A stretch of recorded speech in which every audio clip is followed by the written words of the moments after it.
Asaka tuman markaziy ko'chalarida transport vositalarini harakatini tartibga solish hamda tirbandliklarni oldini olish maqsadida bir qancha amaliy ishlar amalga oshirildi.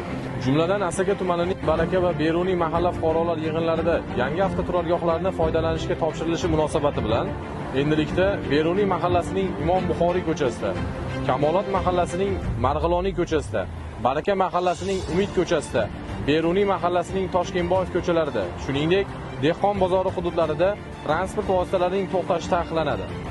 Yuqorida aytib o'tilgan manzillarda endilikda to'xtash taqiqlangan 327 yo'l belgilari hamda ushbu belgi talabiga amal qilmagan transport vositalarining haydovchilarini qoidabuzarligini qayd etuvchi zamonaviy foto va video fiksatsiya qiluvchi kamera qurilmalari o'rnatilib ishga tushirilganligini ma'lum qilamiz. Barcha harakat qatnashchilaridan yo'llarda harakatlanish davomida doim yo'l belgilariga va svetofor ishoralariga qat'iy ravishda amal qilib yurishligini so'rab qolamiz.